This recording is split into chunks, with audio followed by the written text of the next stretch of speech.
नमस्कार दोस्तों, स्वागत है आपका हमारे ऑनलाइन प्लेटफॉर्म पर। तो अभ्यास सीरीज जैसा कि आपको पता है स्टार्ट हो चुकी है। और पिछली क्लास में अपन क्वेश्चन करने लग रहे थे फिजिक्स के, जिसमें हमने सातवां क्वेश्चन अपन कर रहे थे और वहाँ से थोड़ा वॉइस का प्रॉब्लम हो गया था।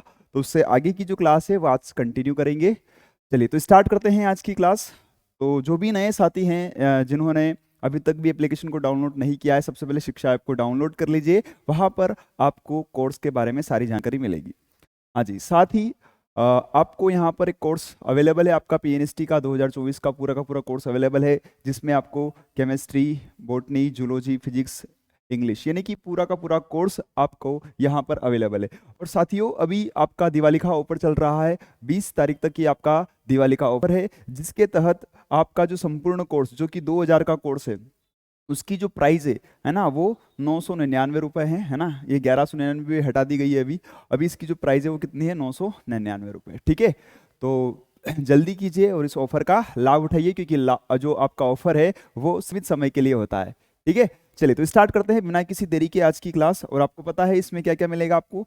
हाँ जी, ध्यान दीजिए, इस कोर्स के तहत आपको सभी सब्जेक्ट की वीओडी है ना, यानी कि वीडियो क्लास मिलेगी, आपको क्लास नोट्स मिलेंगे, प्रैक्टिस सेट मिलेंगे, और साथ ही साथ हम पीवाईक्यू तो यहाँ पर आपको करवा ही रहे हैं। ठीक है, यूट्यूब पर। चलिए आगे बात करते हैं।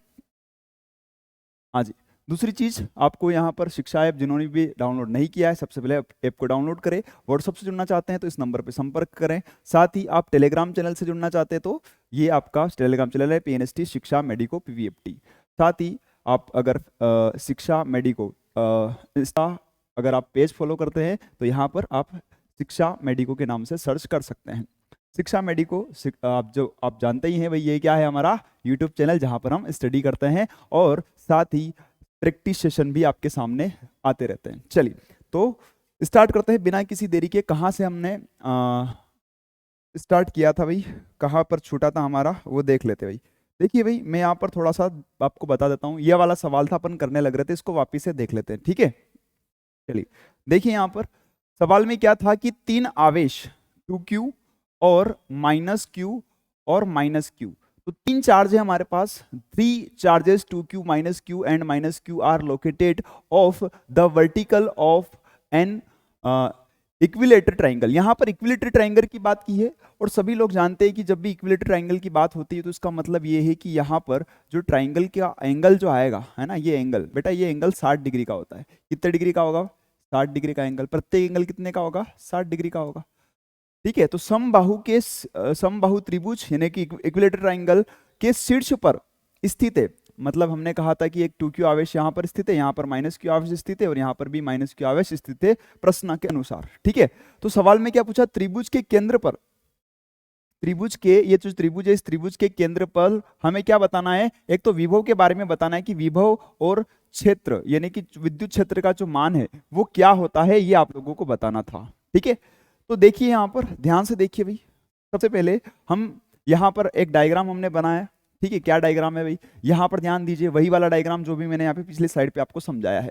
यहाँ पर आवेश कितना बोलो? 2q है। यहाँ पर आवेश कितना? -q है। यहाँ पर भी आवेश कितना? बोले -q है। ठीक है सर, कोई दिक्कत नहीं।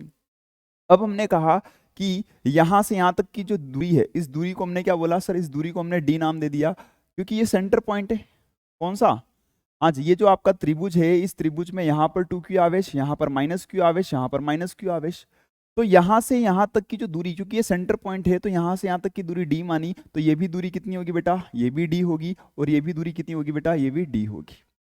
अभी मैंने आपको जस्ट बताया कि ये पूरा का पूरा एंगल यहां से लगाकर यहां तक, ये कितने डिग्री का बेटा? ये पूरा का पूरा एंगल 60 डिग्री का है। कितने का है सर? ये पूरा का पूरा एंगल जो है वो 60 डिग्री का है। ठीक है, अगर ये एंगल 60 डिग्री का है तो ये वाला एंगल कितने का होगा? तो ध्यान दो, अगर यहाँ पर इसके बीचों बीच से अगर ये लाइन इसको इंटरसेक्ट करती है ना, अगर हम यहाँ से सीधा का सीधा एक, अगर मैं यहाँ पे लंब डालता हूँ है ना, यहाँ से भी मैं एक सीधी सीधी लाइन इस तरीके से ड्रॉ करता हूँ, ये सीधा सीधा लंब यहाँ पर डालता हूँ।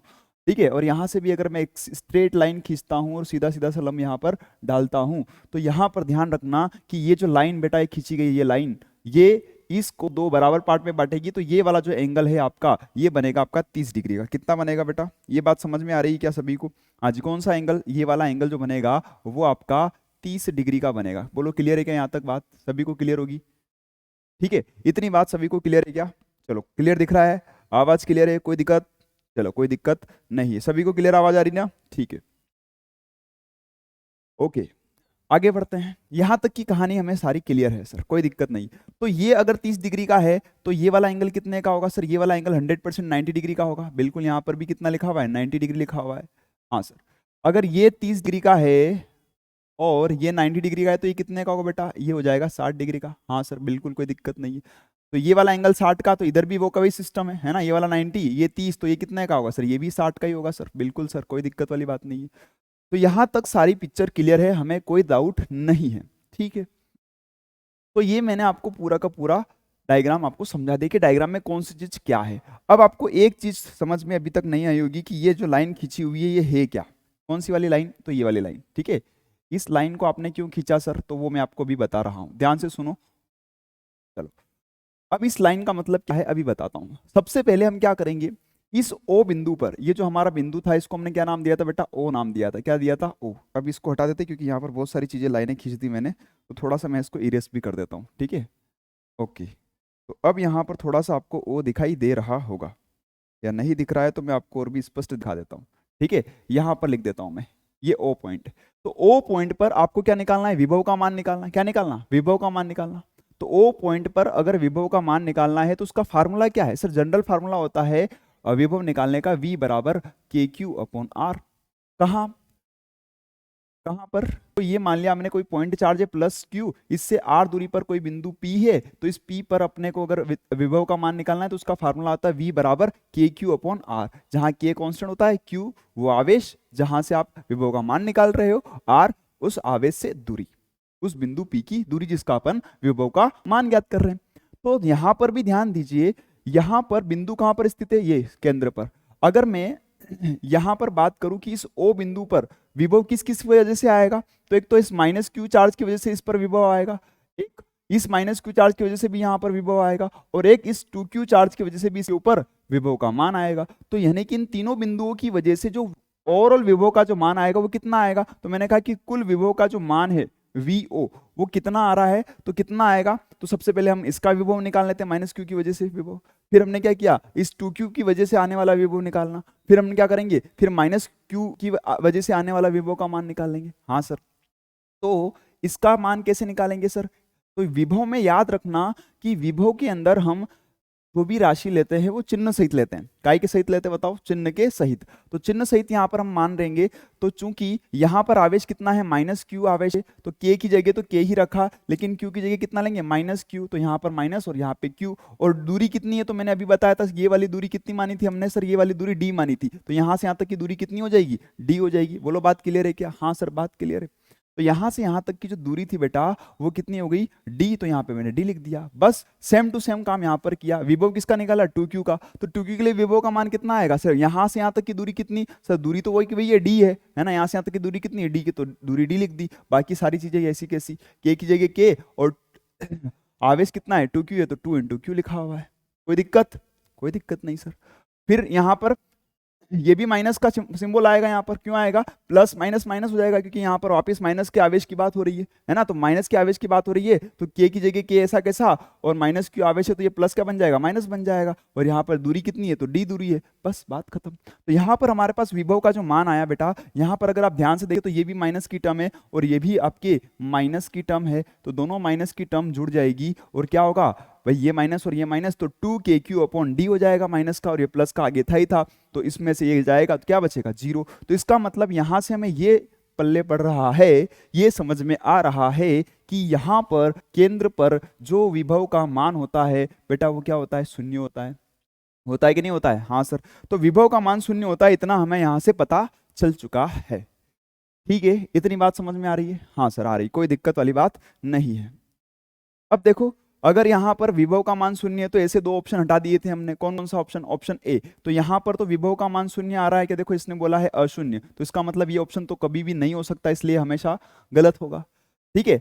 अच्छा, और कहाँ पर बोला था? यहाँ पर देखो विभव का मान अशून्य बोला है। अशून्य का मतलब कुछ ना कुछ मान दे रखा है, जबकि हमने भी विभव का मान निकाला, वो क्या आया? शून्य। तो केवल दो ही ऐसे ऑप्शन थे, एक तो आपका बी वाला ऑप्शन और एक और आपका सी वाला ऑप्शन, जहां पर आपके विभव को क्या बोल रखा है? शून्य शून्य बोल रखा है।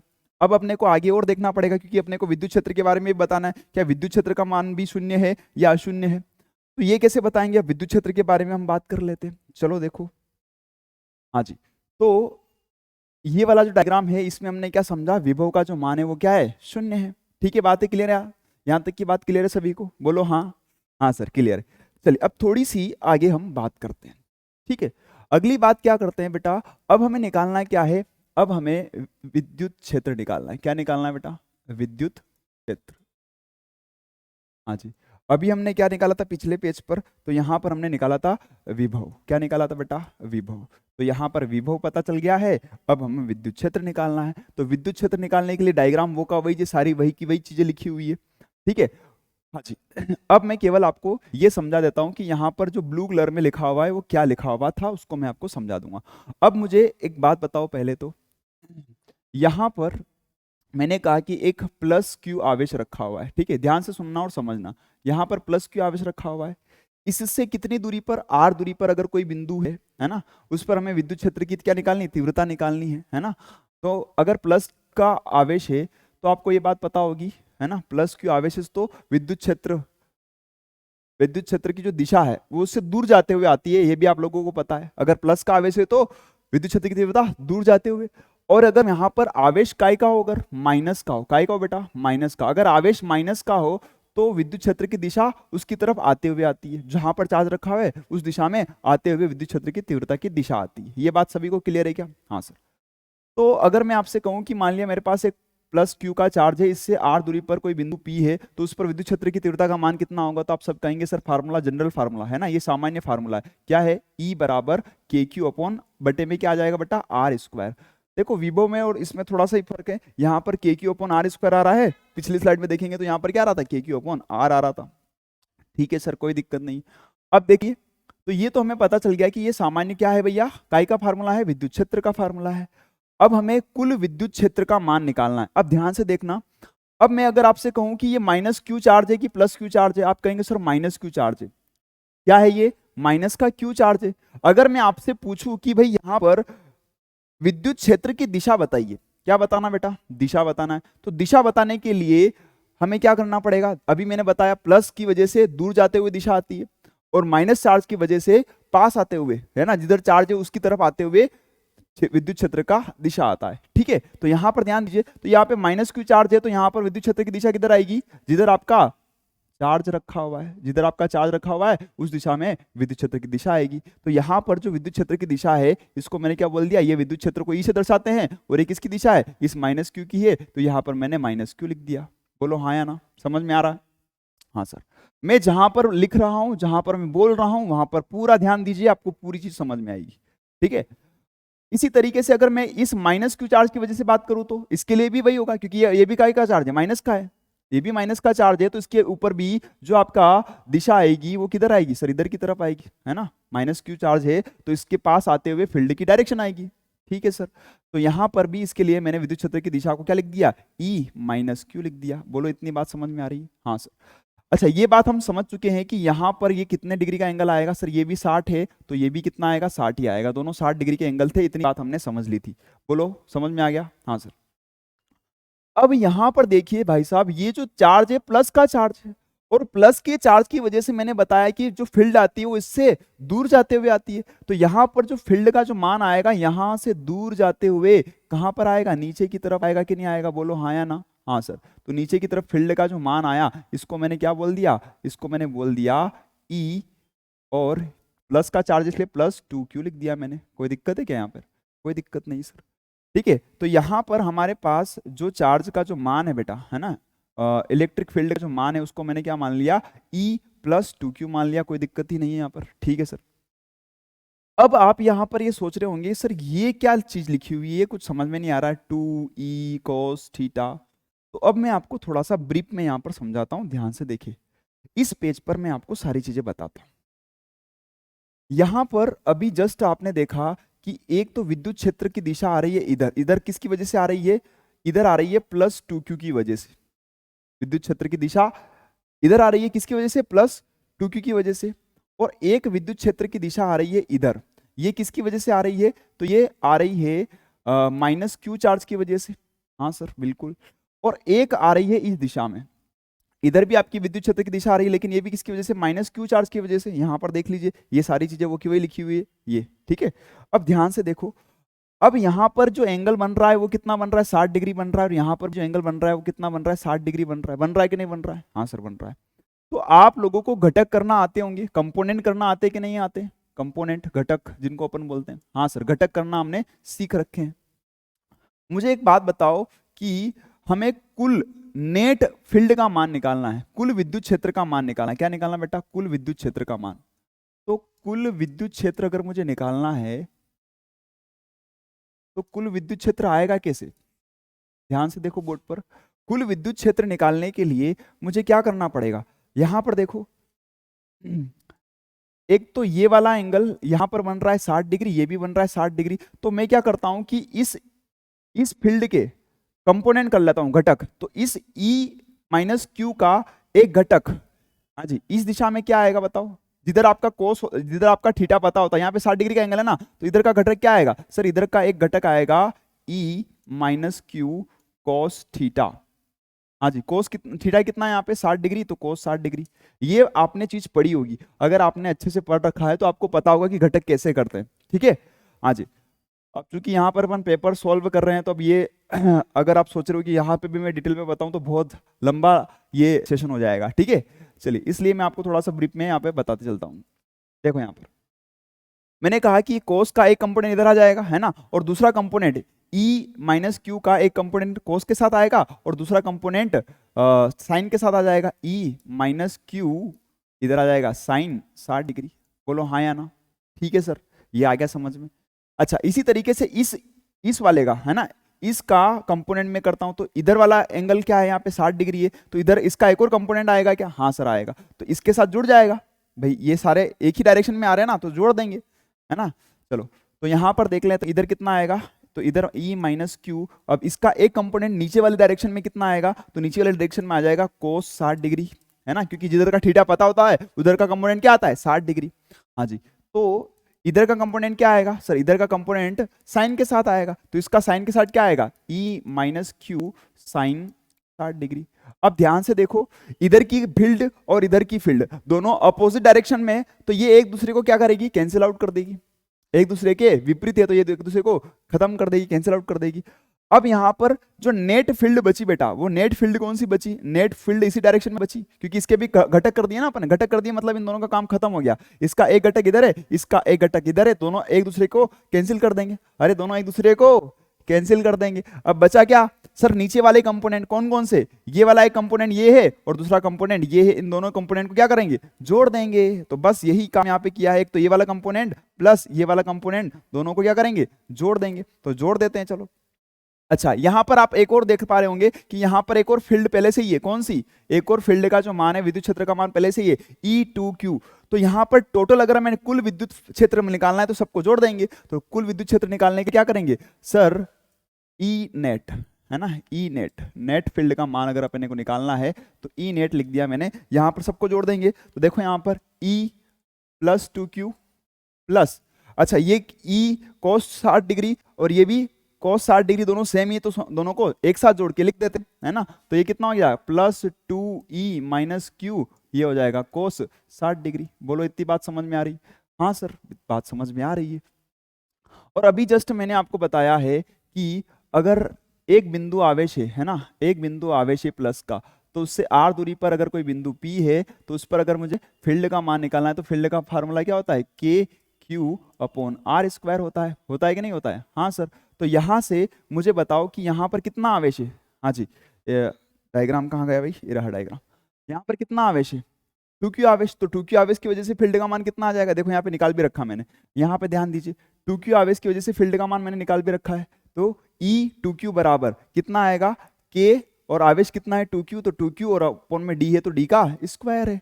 तो बस यही आपका क्या मान हो जाएगा? मान कितना हो जाएगा? 2KQ upon D square. तो इसका मान वहां पे चिपका देते हैं, कहाँ पे? जहाँ पे अपन ने पीछे लिखा हुआ है ना, यहाँ पे चिपका दो। तो E का मान कितना रखेंगे? 2KQ अपॉन D का स्क्वायर। ठीक है सर, प्लस 2 की जगह 2 रख देते हैं। हाँ जी, E Q, है ना, E माइनस क्यू का मान, अब इसका मान कितना होगा? हाँ जी, माइनस क्यू चार्ज का मान देख लो यहाँ पर, इसका भी निकाल रखा है। इस माइनस क्यू चार्ज की वजह से फील्ड का मान कितना आएगा, है ना, ये जो फील्ड आ रही है इधर, इसका मान कितना आएगा, तो वो भी अपन ने निकाल रखा है ना, किसकी वजह से, माइनस क्यू चार्ज की वजह से। देखो यहाँ पर ये निकाल रखा, ई माइनस क्यू चार्ज की वजह से कितना आएगा, तो माइनस क्यू चार्ज है तो यहाँ पर चिन्ह को अपन ध्यान नहीं देते, केवल मैग्नीट्यूड देख रहे, डायरेक्शन तो अपन देख ही लिए ना, तो यहाँ पर माइनस चिन्ह जो है इसको अपन नहीं देखते, डायरेक्टली यहाँ पे देख लेंगे तो के क्यू अपॉन डी का स्क्वायर, तो के क्यू अपॉन डी का स्क्वायर हो गया। ठीक है सर, तो यहाँ पर 2 k q अपॉन डी का स्क्वायर हो गया। तो ये तो अपने किसका मान रख दिया, ई माइनस क्यू का मान रख दिया। अब कोस 60 का मान कितना होता है सर, 1/2 होता है। कितना होता है बेटा, 1/2। देखो इसलिए बोलता हूँ सारे मान आपको, सारी मैथमेटिक्स बहुत अच्छी होनी चाहिए। तो भैया कोस 60 का जो मान होता है वो होता कितना है, 1/2 होता है। तो यहाँ पर 2 से ये 2 गया तो ये कितना हो गया, तो ये है आपका 2। और देखिए ध्यान से, है ना, यहाँ पे 2 k q upon D square बचा, यहाँ पर भी कितना बचा सर, के क्यू अपॉन डी स्क्वायर। तो ध्यान से देखो यहाँ पर सेम टू सेम लिखा हुआ है, यहाँ पे 2 है, यहाँ पर कुछ भी नहीं है, मतलब 1 है, तो 2 और 1 कितना हो जाएगा, 3 हो जाएगा। तो यहाँ पर आपके पास 3k अपॉन डी का स्क्वायर, यानी कि यहाँ पर आपके पास जो नेट इलेक्ट्रिक फील्ड आई है उसका जो मान आया है वो ये आया है। अगर आपसे दिशा पूछे तो दिशा भी बता सकते हैं क्या आप, हाँ सर दिशा भी बता सकते हैं। ये कौन सी दिशा है, देखो हम यहाँ पर जब भी डायग्राम बनाते तो 2 एक्सिस हम शो कर ही सकते हैं, कौन कौन से, एक तो एक्स एक्सिस और एक और वाई एक्सिस। तो ये कौन सा एक्सिस है, ये एक्स, तो एक्स का तो सारे कंपोनेंट खत्म हो गए, बचा कौन सा, वाई अक्ष। और वाई अक्ष में कहाँ जा रहे हैं, नीचे की ओर। तो वाई अक्ष का कंपोनेंट क्या होता है, आई जे के होता है, आई जे या के में से कौन होता है, हाँ जी, वाई डायरेक्शन का नीचे की तरफ कंपोनेंट कौन सा, यूनिट वेक्टर कौन सा होता है, इकाई सदिश क्या होता है, तो सभी जानते हैं जे होता है, क्या होता है, जे होता है। और नीचे की तरफ आ रहा है इसलिए माइनस जे लिखेंगे, तो ये वाली इसकी दिशा भी हो गई। आया बात समझ में, तो हमने दिशा भी लिख दी और इसका मैग्नीट्यूड भी निकाल दिया। तो फाइनली हमें ये बात पता चल गई है कि ई का जो मान है वो फाइनली 0 नहीं है, यहां पर कुछ ना कुछ इसकी वैल्यू आ रही है। तो इसका मतलब यह है कि फील्ड ई का जो मान है वो 0 नहीं हो सकता।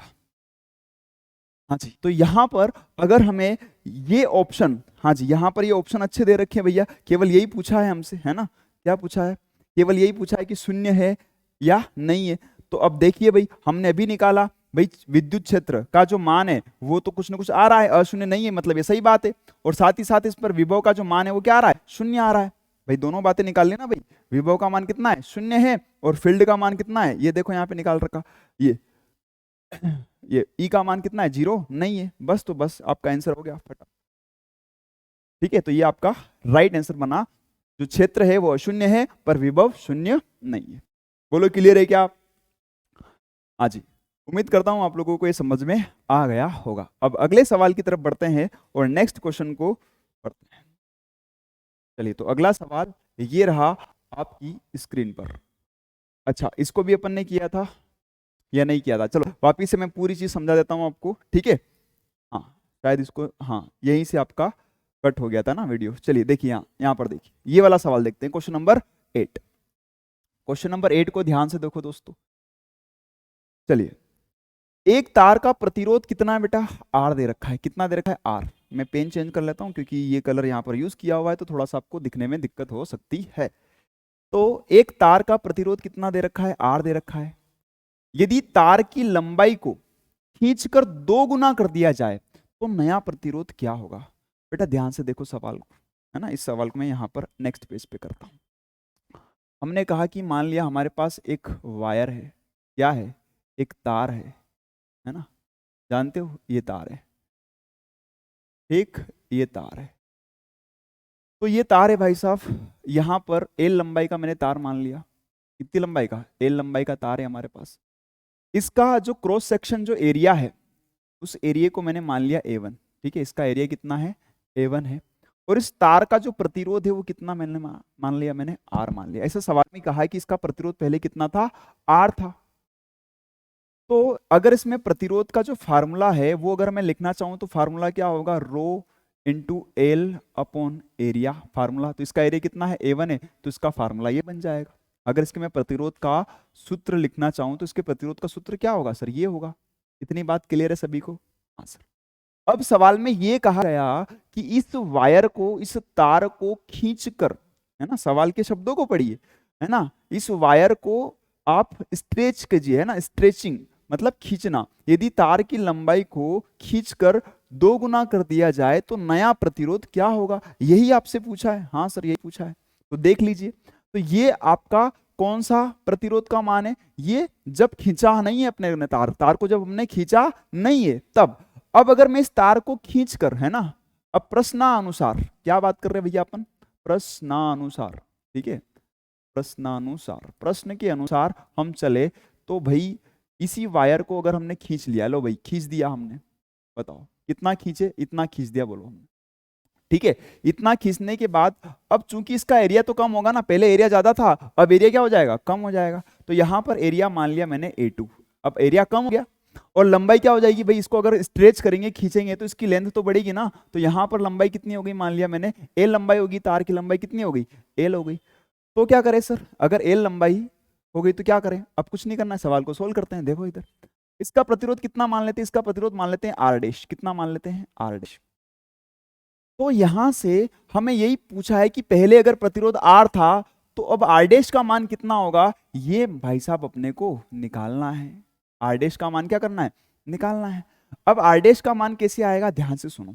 अच्छा मुझे एक बात बताओ कि अगर हम किसी भी वायर को, तार को अगर स्ट्रेच करते हैं, खींचते हैं, तो क्या उसका आयतन बदलता है, क्या वॉल्यूम बदलता है क्या, मुझे बताओ कि इस तार का वॉल्यूम कितना है, इस तार का आयतन कितना है। अगर इस तार के आयतन की बात करूं तो वॉल्यूम क्या होता है, एरिया मतलब क्षेत्रफल, इसका क्षेत्रफल कितना A1 इंटू लंबाई, तो लंबाई कितनी इसकी L है, तो ये इसके वॉल्यूम का फार्मूला हो गया। तो इसका वॉल्यूम कितना है, A1 L है।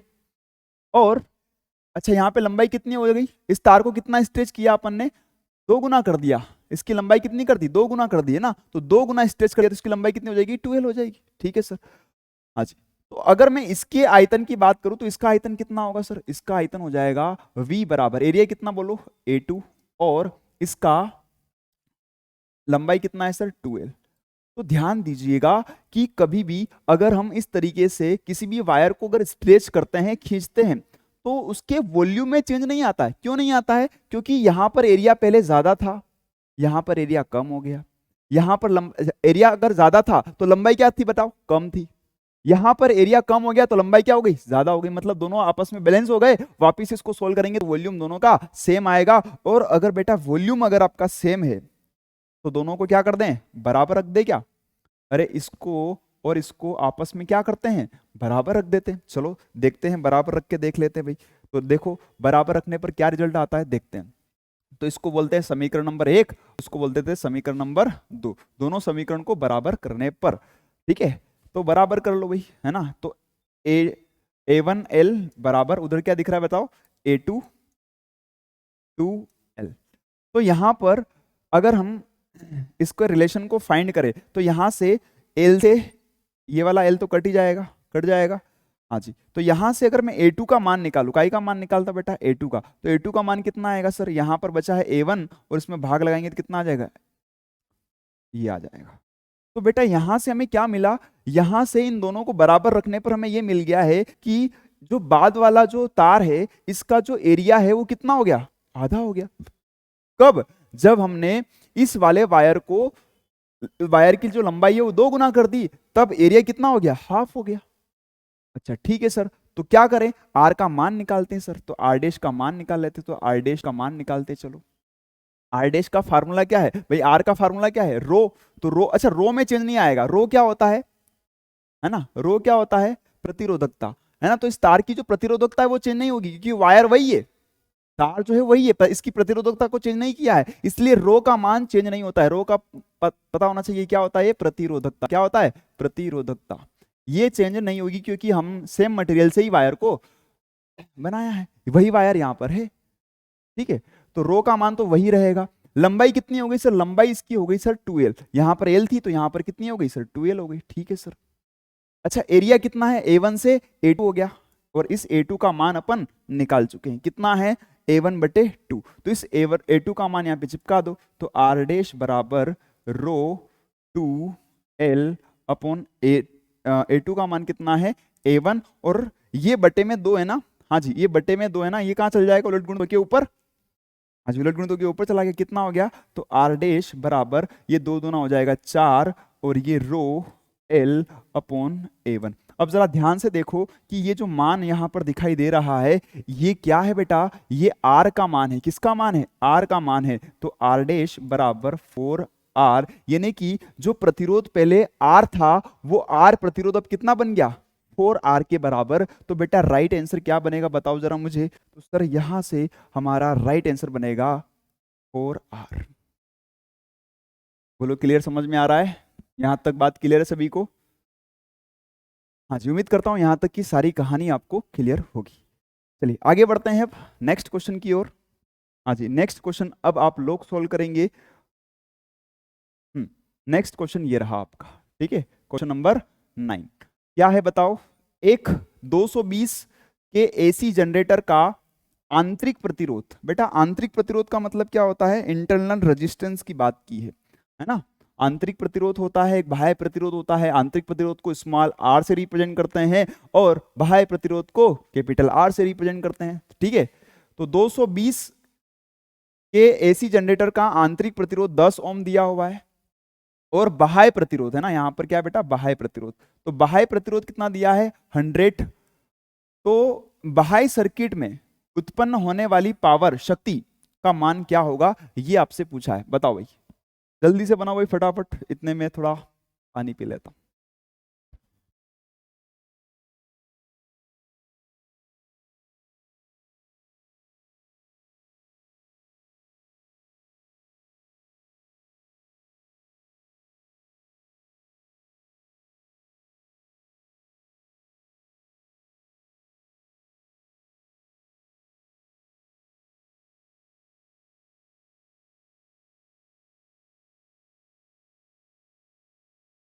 चलिए ध्यान दीजिए अब।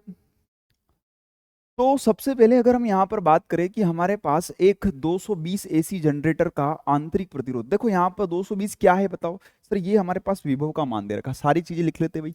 पोटेंशियल विभव का जो मान है ना, VRMS जिसको आप बोलते हैं, यहाँ पर कितना दिया है, 220 दिया हुआ है, ठीक है। तो ये पोटेंशियल दिया है, विभव का मान दे रखा है, ठीक है सर, कोई दिक्कत नहीं। अगर मैं यहाँ पे प्रतिरोध की बात करूं तो यहाँ पर दो प्रतिरोध है हमारे पास, एक तो 10 ओम का और एक 100 ओम का। तो ये कौन कौन से प्रतिरोध है, देख एक आंतरिक प्रतिरोध है ना, इंटरनल रेजिस्टेंस को स्मॉल आर से रिप्रेजेंट करते हैं, ये कितना दिया है, 10 ओम दिया है। और एक और आपको कैपिटल आर यानी कि एक बाह्य प्रतिरोध भी दे रखा है, ये कितना दे रखा है बेटा, 100 ओम का प्रतिरोध दे रखा है, दे रखा है कि नहीं, हाँ सर। तो ये तीन वैल्यू आपको दे रखी है। अब आपसे क्या पूछा है, आपसे सवाल में ये पूछा है कि बाह्य सर्किट में उत्पन्न होने वाली पावर बताइए। बाह्य सर्किट में उत्पन्न होने वाली पावर क्या होगी बेटा, हाँ जी, कहाँ गया, ये रहा। तो पावर निकालनी है भाई, क्या निकालनी बेटा, पावर निकालनी, हाँ जी। तो पावर का फार्मूला पता होना चाहिए एक तो, देखो फिजिक्स में आपको सबसे पहली चीज ये है कि एक तो फार्मूले आपको पक्के याद होने चाहिए, क्योंकि कहीं पर भी फार्मूला लग जाएगा, कहीं पर भी फार्मूले का यूज आ जाएगा। तो फार्मूला जो है वो आपको पहले से पता होना चाहिए, अगर फार्मूला याद नहीं है तो फिर दिक्कत होगी बेटा, इसलिए फार्मूले याद रखना हमेशा, ठीक है। तो यहां पर हमें क्या निकालना है, पावर निकालनी है। तो पावर का फार्मूला क्या होता है, आई स्क्वायर इंटू आर होता है, क्या होता है, आई स्क्वायर इंटू आर, ये पावर का सूत्र होता है। तो भाई साहब पहले हमें क्या चाहिए, हमें चाहिए रेजिस्टेंस का मान, आर का मान, है ना, हाँ जी। यहाँ पर आर, यही आर क्यों लिया, स्मॉल आर क्यों नहीं लिया, यहाँ पे कैपिटल आर क्यों लिया, क्योंकि सवाल में कहा है, क्या क्या कहा है बेटा, सवाल में कहा गया है कि बाह्य सर्किट में उत्पन्न होने वाली पावर निकालिए, तो इसलिए अपन ने यहाँ पर ये कैपिटल आर रखा हुआ है। बोलो बात क्लियर है क्या। तो यहाँ पर आर का मान तो पता है, लेकिन आई का मान पता है क्या, नहीं है। तो सबसे पहले क्या निकालेंगे, आई का मान। तो आई का मान कैसे निकालते हैं सर, हाँ जी, तो सर हम जानते हैं, क्या जानते हैं sir, V is equal to I R, जानते हैं क्या, हाँ सर। ये क्या है भैया, ओम का नियम है, तो ओम के नियम से जानते हैं V is equal to I R होता है। तो आई का मान अगर यहाँ से निकालना हो तो फार्मूला क्या होगा, V बटे आर। तो ये V का मतलब क्या है, यहाँ पे VRMS है ना, बटे आर। तो V का मान कितना है भैया, V का मान है हमारे पास, V मतलब वोल्टेज कितना दिया, 220, और रेजिस्टेंस मतलब टोटल रेजिस्टेंस है ना, नेट रेजिस्टेंस कितना है, ठीक है। तो नेट रेजिस्टेंस की अगर हम बात करें तो दो प्रतिरोध है यहाँ पर। कौन कौन से प्रतिरोध है? एक तो आंतरिक प्रतिरोध है और एक बाह्य प्रतिरोध है, और दोनों कौन से क्रम में जुड़े होंगे? श्रेणी क्रम में जुड़े होंगे। तो डायरेक्ट जोड़ लेते हैं भाई। तो यहाँ पर कौन कौन सा जुड़ेगा? ये और ये दोनों जोड़ेंगे तो कुल प्रतिरोध का मान कितना हो जाएगा? तो कुल प्रतिरोध यहाँ पर हो जाएगा बेटा 10 और 100 और 10 कितना हो जाएगा? 110 ओम, है ना। और यहाँ पर वीआरएमएस का जो मान है वो कितना है भाई? 220। तो सोल्व करेंगे 220 बटे 110, तो बताओ 0 से 0 11 दूना 22, यानी कि करंट कितना आ गया? 2 एम्पियर आ गया। अरे करंट कितना आ गया? 2 एम्पियर आ गया। तो आई का जो मान है वो हमारे पास आ चुका है। कितना आया बेटा? 2 एम्पियर। तो बस इस 2 एम्पियर के मान को यहाँ पर लगाओ, चिपकाओ, आपका आंसर आ जाएगा। आई का मान कितना है? 2 एम्पियर। तो 2 का स्क्वायर गुणा रेजिस्टेंस कितना है भैया? हमें बाह्य सर्किट में उत्पन्न होने वाली पावर निकालनी है, इसलिए हम यहाँ पर कैसे गुणा कर रहे हैं भैया? आर से, कैपिटल आर से। तो कैपिटल आर का मान कितना है? 100 है, तो यहाँ पे 100 रख देंगे। 2 का स्क्वायर कितना? 4, और 4 में अगर 100 से गुणा करेंगे तो पावर कितनी आएगी बेटा? 400। तो राइट आंसर इज 400। तो 400 इज द राइट आंसर। बोलो समझ में आया? हेलो, समझ में आया क्या? चलिए, तो यहां तक की बात आपको क्लियर समझ में आ रही होगी। अगर आपको सेशन पसंद आ रहा है तो सेशन को क्या करना है? लाइक करना है, और साथ ही इसको शेयर भी करते रहना है। ठीक है, आपको भी पढ़ना है और दोस्तों को भी बताना है भैया, उनको भी पढ़ाना है। ठीक है, वो भी आपकी तरह सो ही रहे थे ना, अब आप लोग जग गए हैं तो उनको भी जगा दीजिए। ठीक है, चलिए तो आगे बढ़ते हैं नेक्स्ट क्वेश्चन की ओर। और अगला क्वेश्चन आपकी स्क्रीन पर ये रहा। हाँ जी, पढ़िए क्वेश्चन को। क्या बोला है? एक सर्किट में फ्लक्स, अच्छा फ्लक्स का सवाल आ गया है ना। फ्लक्स का सवाल भी बड़ा प्यारा सवाल है। पढ़ो जरा सवाल को, है ना, पढ़ो।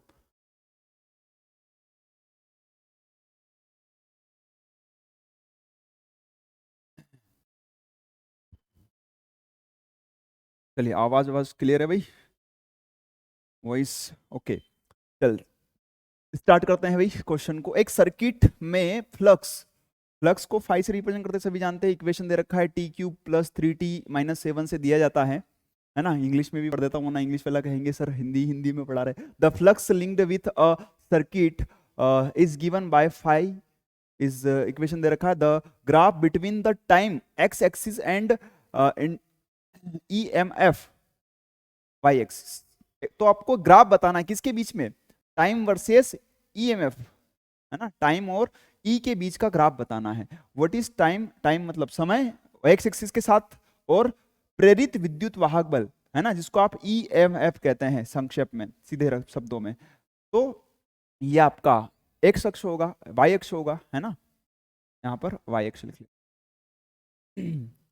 तो इनके बीच में ग्राफ क्या होगा? तो पहला ऑप्शन है भैया ए ऑप्शन, धनात्मक इंटरसेक्ट से सीधी लाइन, है ना, straight line with positive intersect. दूसरा है ऋणात्मक इंटरसेक्ट, और तीसरा दिया है मूल बिंदु से सीधी रेखा बनेगी या परवलय बनेगा। परवलय जो मूल बिंदु से नहीं जाता हो, है ना। परवलय जो, यहाँ पर कुछ प्रिंट मिस्टेक है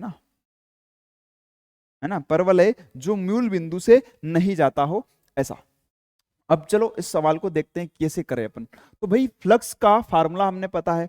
फ्लक्स, फ्लक्स को कैसे निकाले भैया? फ्लक्स, फ्लक्स तो इक्वेशन दे रखा है। अब ये क्या निकालना है? हमें निकालना है ई का मान, EMF का मान निकालना है। किसका मान निकालना है? EMF का मान निकालना है।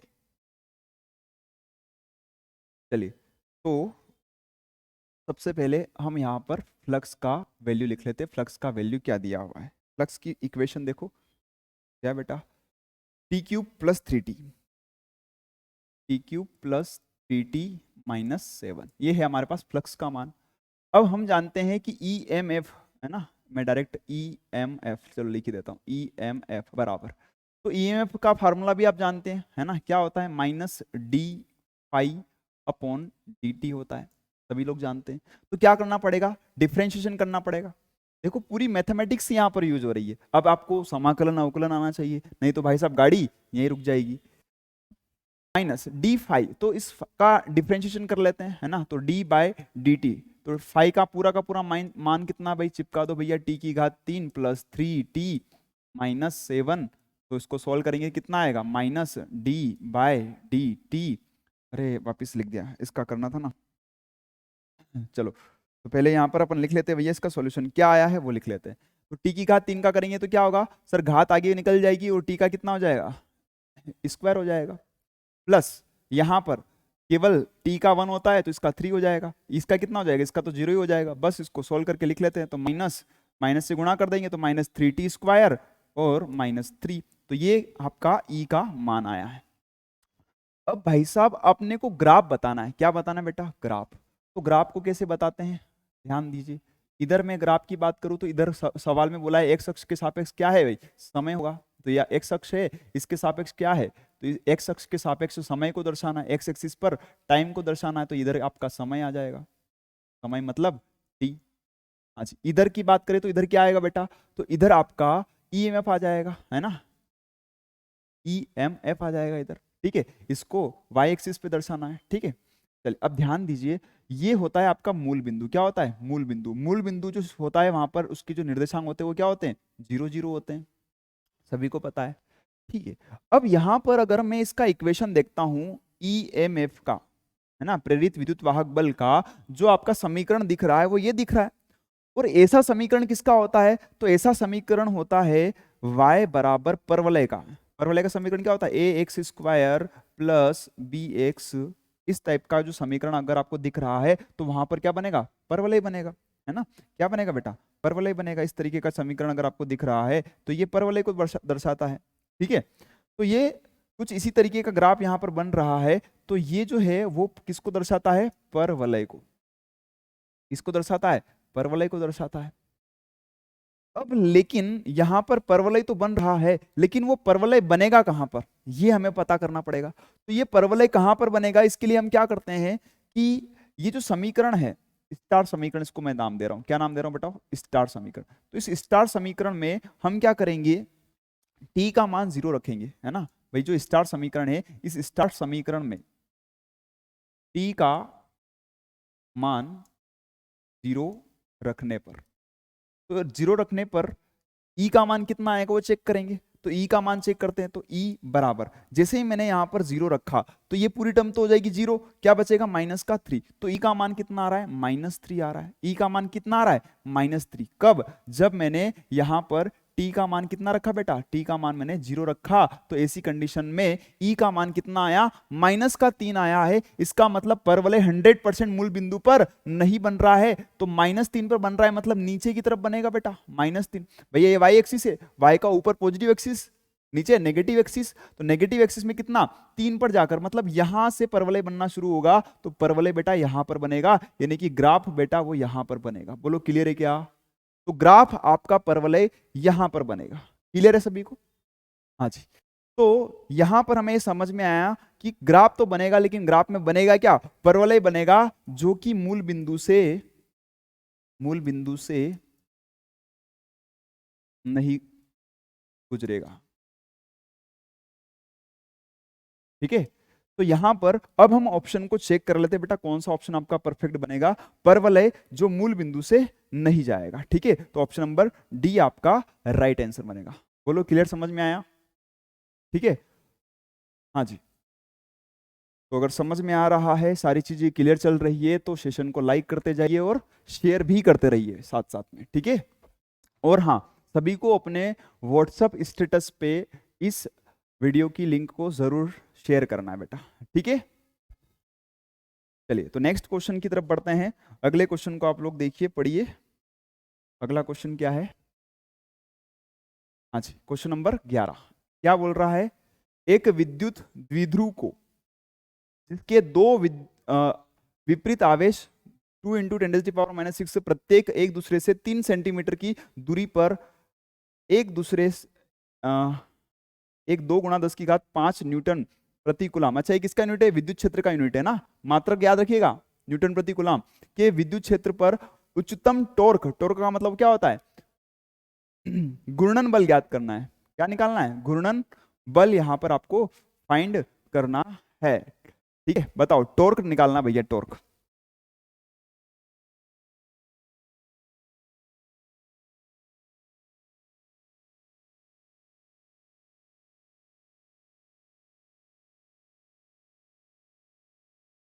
चलिए, अब टॉर्क निकालना है तो सबसे पहले तो यहाँ पर हम बात कर लेते हैं कि मैक्सिमम टॉर्क।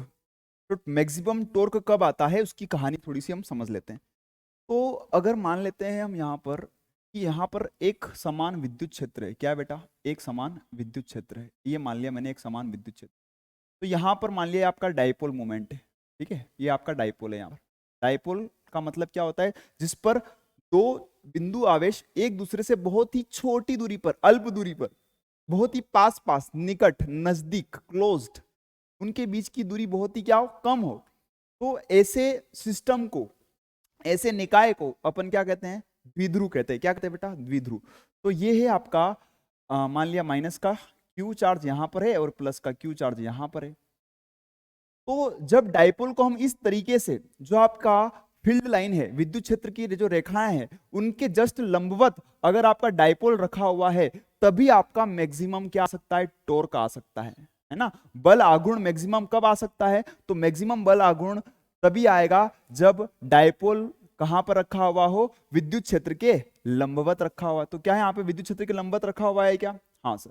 तो यहां पर इसकी तरफ देखो, टॉर्क आएगा क्यों? क्योंकि अगर किसी भी डाइपोल, किसी को चार्ज को अगर आप इलेक्ट्रिक फील्ड के अंदर रखते हैं, तो इलेक्ट्रिक फील्ड क्या करती है? इसके ऊपर एक फोर्स अप्लाई करती है। इलेक्ट्रिक फील्ड क्या करती है? इसके ऊपर फोर्स अप्लाई करेगी चार्ज के ऊपर। तो कितना फोर्स अप्लाई करेगी? तो फोर्स का फार्मूला क्या होता है यहाँ पर? Q इंटू ई के बराबर, है ना। Q इंटू ई के बराबर फोर्स।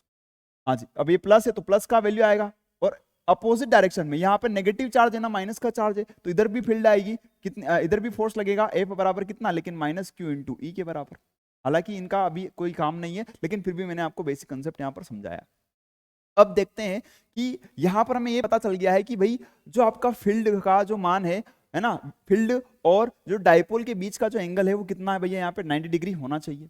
ठीक है, अब आपको ये पता चल गया मैक्सिमम टॉर्क। तो टॉर्क का फार्मूला क्या होता है भैया? मैक्सिमम टॉर्क, है ना।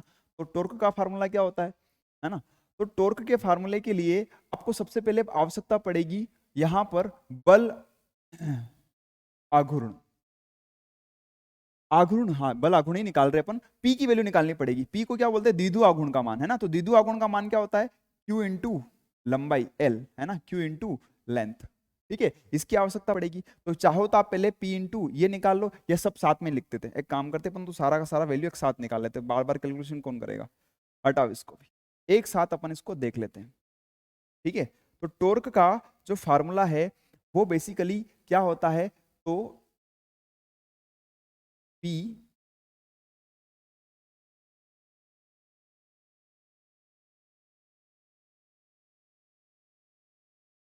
चलो देख लो पहले इसको एक बार। यहां पर हमें विद्युत क्षेत्र का मान भी दिया हुआ है। कितना दिया हुआ है? 2 इंटू 10⁻⁻⁵। सारे मान यहाँ पे लिख लेते पहले। ठीक है, फील्ड का मान दे रखा है, तो फील्ड ई का क्या हो रहा है? फील्ड ई का जो मान है वो कितना बेटा? 2 इंटू 10⁻⁵ माइनस ए। ठीक है, माइनस नहीं प्लस है, सॉरी। ठीक है, नेक्स्ट देखिए, और क्या दिया हुआ है? 2 इंटू 10⁻⁻⁶। ये क्या दिया हुआ है? चार्ज का मान, है ना। ये दिया है मैं चार्ज का मान, 2 इंटू 10⁻⁻⁶, ये चार्ज का मान दिया हुआ है। साथ ही हमें यहां से यहां तक की जो डिस्टेंस दे रखी है ना, ये वाली लंबाई, ये एल। एल कितना दिया है? तो 3 सेंटीमीटर दिया है, और सेंटीमीटर को अपन मीटर में चेंज कर सकते हैं। क्या लिख सकते हैं भैया? 0.3 सेंटीमीटर भी लिख सकते हैं, या 0.0 लिख लो। तो है ना, एक काम करते हैं, इसमें मल्टीप्लाई कर देते हैं।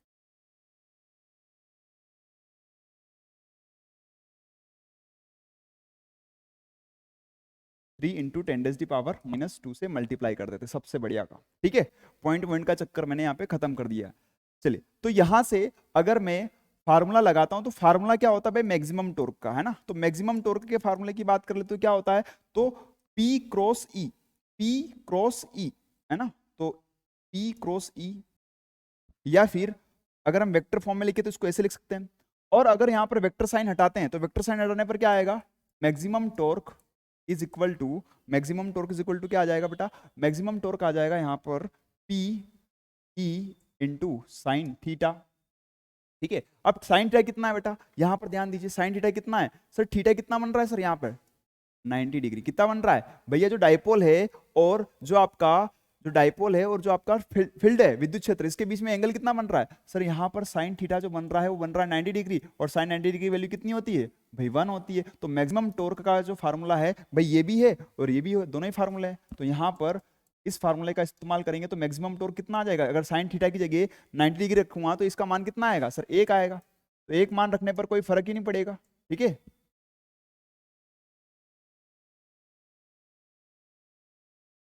तो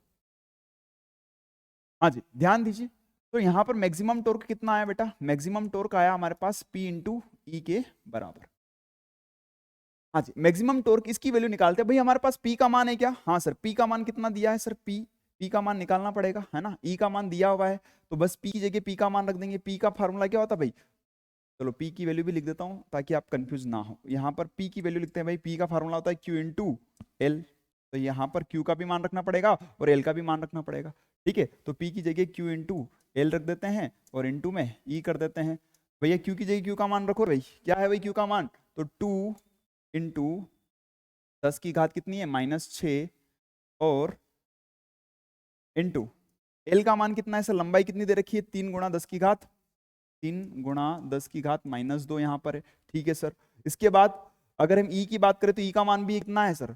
तो यहाँ पर ई का मान है 2 गुणा 10 की घात कितनी है बेटा? 5 है। 10 की घात कितनी है? 5 है। प्लस का है, कोई दिक्कत नहीं है। तो देखो यहाँ पर तो 2 दूना 4 और 4 तिया होता है 12। इतना मुझे भी आता है, आपको भी आता है, पक्की बात। इससे आगे मेरे को नहीं आता। देखो इधर, अब आप लोग बताएंगे 10 की घात कितनी लिखूं?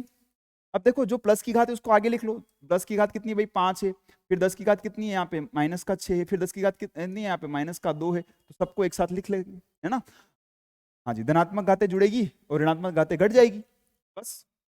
तो 12 गुणा 10 की घात, देखो 6 और 2 कितना हो गया? 8, और 5 में से 8 गया, कितना बचेगा बेटा? 3 बचेगा। कितना बचेगा? 3।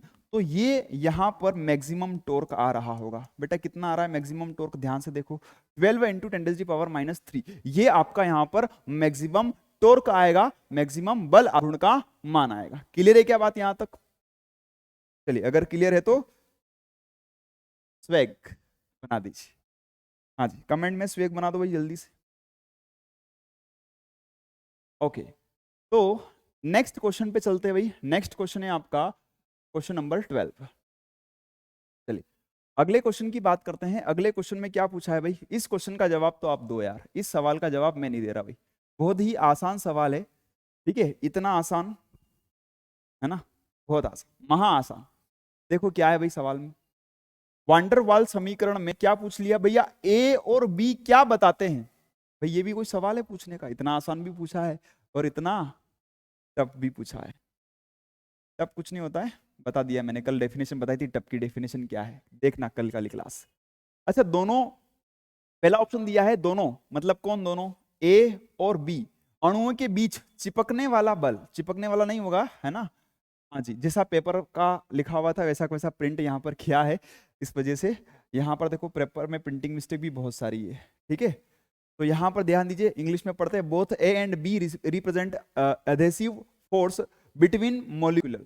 जो आपके अणु है उन अणुओं के बीच में जो आकर्षण बल प्रदर्शित करता है, क्या ए और बी जो है वो दोनों अणुओं के बीच आकर्षण बल प्रदर्शित करते हैं? जो आपके पास वान डेर वाल समीकरण होता है, देखो यहाँ पर एन नहीं दिख रहा है आपको, तो कंफ्यूज मत होना कि ये एन नहीं है। यहाँ पर बेसिकली एन का जो मान है वो कितना है बेटा? 1 है ना। एन का मान अगर 1 रखेंगे तो ये वाला इक्वेशन प्राप्त होगी। ऐसा मत सोचना कि ये बी गलत है ना, ये तो सही लिखा हुआ है ना बेचारों ने। क्या है भाई? P + A/V का स्क्वायर, और यहाँ पर V - B = RT। तो बेटा ये वाला ऑप्शन तो कतई गलत हो गया, है ना। ऐसा तो है ही नहीं भाई दोनों करेंगे, ये तो गलत बात है। दोनों में से कोई एक करेगा, कौन करेगा वो भी आपको पता है, मैं बता रहा हूँ अभी। अच्छा, दोनों ए और बी आयतन में सुधार करेंगे भैया, वॉल्यूम की तो दोनों वॉल्यूम का करते नहीं, ये भी गलत है। अगला देखो यहाँ पर सी वाला, दूसरा क्या बोल रहा है? ए अणुओं के बीच चिपकने वाला बल और बी आयतन में सुधार करता है। A represented adhesive force between molecules and B correction in volume. हाँ जी, ये बिल्कुल आपका राइट आंसर है कि जो ए होता है वो क्या काम करता है? अणुओं के बीच आकर्षण बल का काम करता है, और साथ ही यहाँ पर जो आपका बी होता है वो किसको रिप्रेजेंट करता है? वॉल्यूम को रिप्रेजेंट करता है। तो यहाँ पर आपका सी इज द राइट आंसर और D for Dimple is the गलत आंसर ही होगा भैया।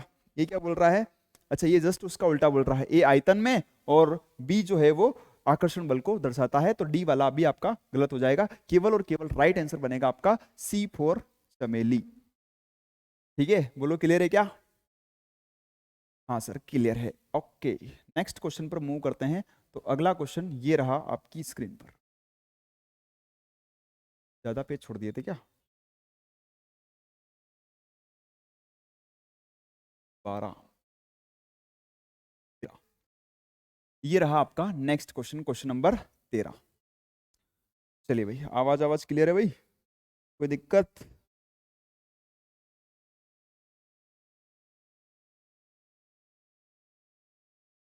चलिए तो देखिए इस क्वेश्चन को जरा, क्वेश्चन नंबर 13 क्या पूछा है, जरा इसमें ध्यान दीजिएगा।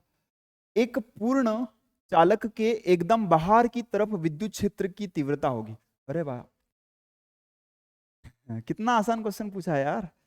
क्या पूछा है कि एक पूर्ण चालक के एकदम बाहर की ओर, अब मान लेते हैं एक चालक है हमारे पास, कौन सा चालक, ये चालक।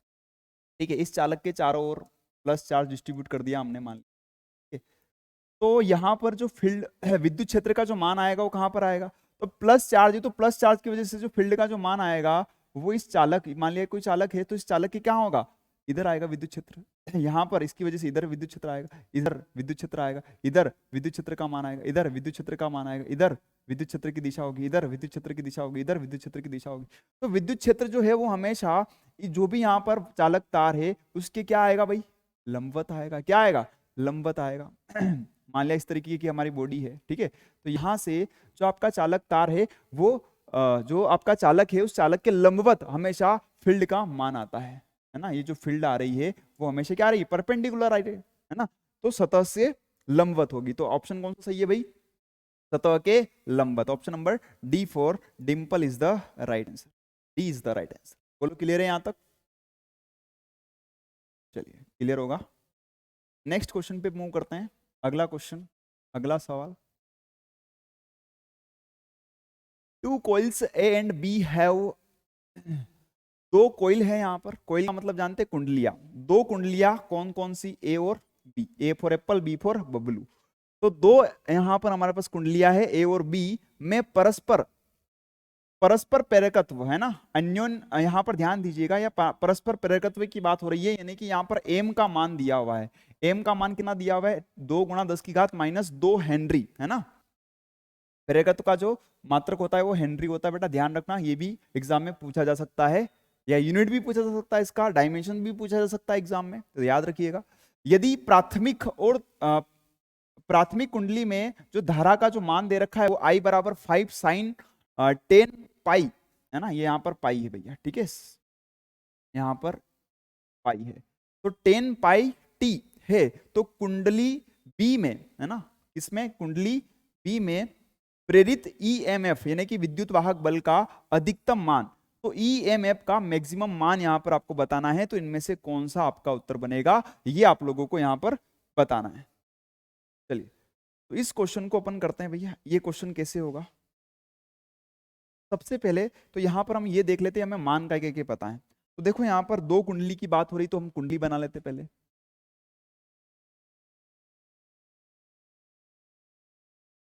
ये एक कुंडली है, ये दूसरी कुंडली है मान ली, ठीक है, ये आपका L1 हो गया, ये आपका L2 प्रेरकत्व हो गया, ठीक है। और परस्पर प्रेरकत्व का जो मान है वो यहाँ पर हमें दे रखा है, परस्पर कितना प्रेरकत्व है ये भी हमें दे रखा है। तो एम का मान यहाँ से अपन टीप लेते हैं, छाप लेते हैं, पीछे से क्या दे रखा है, हाँ जी, 2 × 10⁻², 2 × 10⁻², ठीक है सर, यही है ना, कंफर्म, ठीक है। हाँ जी, आई का मान भी दिया है, आई का मान कितना दिया है सर, आई का मान देख लेते हैं। आई का मान दिया है कितना, 5 sin 10 पाई इंटू टी के बराबर, ठीक है, ये वाला मान आपका इसका दे रखा है। तो कुंडली बी में प्रेरित ईएमएफ का मान अपने को निकालना है। तो ये मान लिया कुंडली ए है और ये मान लिया कुंडली बी है, ठीक है, बात यहां तक क्लियर है? ठीक है सर, कोई दिक्कत वाली बात नहीं है, ठीक।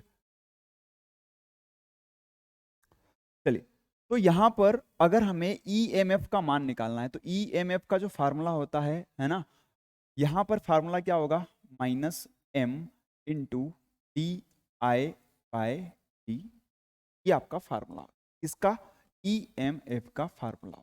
ठीक है सर, इसका फार्मूला ई बराबर minus M D I by D T होता है। अब क्या करें सर, यहाँ पर m की वैल्यू दे रखी है हमें, बिल्कुल दे रखी है, तो m का मान दे रखा है, लेकिन हमें डी आई बटे डी टी पता नहीं है, तो पहले क्या करते हैं, डी आई बटे डी निकाल लेते हैं। तो निकालते हैं भैया, तो D I by D T बराबर, यहाँ पर इसको सोल्व कर लेते हैं, आई की जगह आई का मान चिपका दो, तो डी बाय डी टी, आई का मान लेते हैं, तो आई का मान कितना 5 साइन 10, अच्छा यहाँ पे बड़ा ब्रैकेट लगा देते हैं, साइन 10 पाई इंटू टी। अब इसका आपको क्या आना चाहिए, डिफरेंशिएशन करना आना चाहिए, अवकलन करना आना चाहिए। तो अवकलन करेंगे, देखो 5 तो यहाँ से आगे निकल जाएगा भाई साहब, निकल गया। अब क्या बचा यहाँ पर साइन, तो साइन का क्या होगा, तो साइन का होता है बेटा कोस, क्या होता है कोस, तो साइन का क्या बन गया, यहाँ पर बन जाएगा कोस, लेकिन यहाँ पे थीटा की जगह कितना लिखा हुआ, 10 पाई इंटू टी।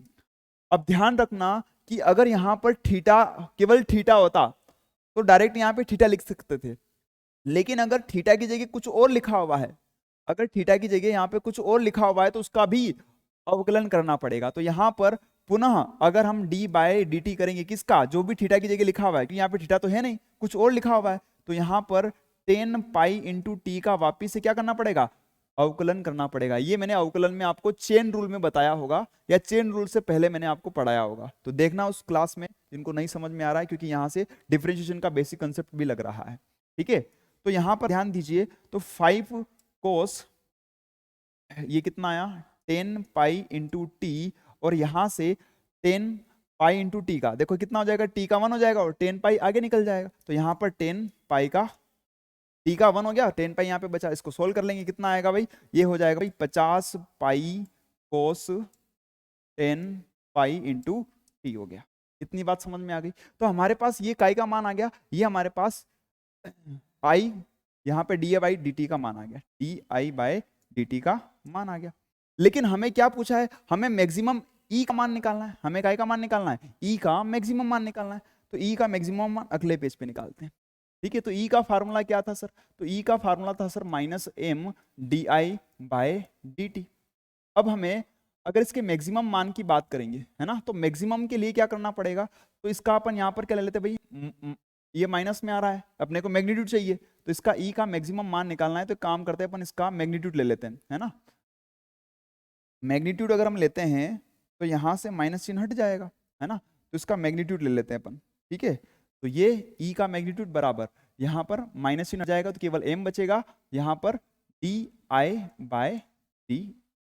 हाँ जी, अब चूंकि हमें ई का मैक्सिमम मान चाहिए, और ई का अगर मैक्सिमम मान निकालना है तो बेटा यहाँ पर इसमें टी का जो मान है, डिफरेंशिएशन करेंगे ना डी बाई डी टी का, तो वहां पर टी का मान कितना रखना पड़ेगा, 0। तो जब हम टी का मान 0 पुट करेंगे तब हमारे पास विद्युत वाहक बल का जो मान है वो क्या मिलेगा, मैक्सिमम मिलेगा। तो अब यहाँ पर टी की वैल्यू अपन 0 पुट करते हैं, लेकिन पहले यहाँ पर D I by D T का मान पुट कर देते हैं। तो एम का मान कितना आया था बेटा, यहाँ पर ध्यान दीजिए, एम का जो मान है हमारे पास दे रखा है 2 गुणा 10 की घात माइनस 2, 2 गुणा 10 की घात माइनस 2 इंटू, अभी D I by D T का मान निकाल चुके अपन, कितना आया था 5 कोस, है ना, नहीं 50 पाई कोस दे रखा है, 50 पाई कोस 10 पाई इंटू टी, ये हमें मान दे रखा है इसका, बस इसको सोल्व करेंगे हमारा आंसर आ जाएगा। तो ध्यान से देखो, अच्छा इसमें यहाँ पर क्या रखना पड़ेगा, टी का मान 0 रखना पड़ेगा, क्योंकि मैक्सिमम मान चाहिए अपने को, किसका, ई का। तो ई का मैक्सिमम मान के लिए यहाँ पर टी का जो मान है वो क्या रखना पड़ेगा, 0 रखना पड़ेगा, रख दीजिए 0। तो 2 इंटू 10⁻⁻2 इंटू, अब यहाँ पर 50 पाई और कोस, जैसे यहाँ पर टी की जगह 0 रखेंगे तो ये थीटा कितना हो जाएगा, 0 डिग्री। और सभी जानते हैं भाई कोस 0 का जो मान है वो कितना होता है, सर कोस 0 का मान होता है 1, लिख देता हूँ साइड में भाई, कोस 0, क्योंकि cos 0 = 1 होता है, तो यहाँ पर हम cos 0 का मान 1 पुट कर देते हैं। ठीक है, तो 1 रखेंगे तो क्या होगा, 2 इंटू 10⁻⁻2 इंटू यहाँ पर 50 पाई बचा हुआ है, गुणा करेंगे कितना हो जाएगा, 50 का 2 में करेंगे 100 हो जाएगा, और इसको भी खोल लेंगे तो ये क्या होगा बताओ, 1/10 की घात 2 है, तो इसको क्या हो जाएगा 100, है ना, इंटू इधर क्या बचा बताओ, पाई बचा, तो 100 से 100 गया, कितना बचा, पाई के बराबर। तो यहाँ पर ई का जो मैक्सिमम मान आया है, विद्युत वाहक बल का जो मैक्सिमम मान आया है वो आया कितना है, पाई के बराबर। कितना आया है, पाई के बराबर। तो बस अब चेक कर लेते भाई कौन सा ऑप्शन हमारा राइट आंसर बनेगा। तो बताओ कौन सा में दिख रहा है, ऑप्शन नंबर डी में आपको ये दिख रहा है पाई। तो यहाँ पर राइट आंसर बनेगा पाई वोल्ट हमारा ईएमएफ का अधिकतम मान होगा। तो कुंडली बी में प्रेरित विद्युत वाहक बल का अधिकतम मान जो है वो कितना है, पाई वोल्ट के बराबर होगा। ठीक है, ये आपका राइट आंसर। ठीक है, क्लियर है सभी को, यहां तक की बात क्लियर और समझ में आ रही है। चलिए तो आज का लास्ट सवाल देखते हैं भैया, लास्ट क्वेश्चन क्या है बेटा। तो लास्ट क्वेश्चन की अगर हम बात करें तो क्या बोला है, स्टील के तार का अनुप्रस्थ काट का क्षेत्रफल 1 सेंटीमीटर स्क्वायर है। अनुप्रस्थ काट का एरिया यहां पर गिवन दे रखा है।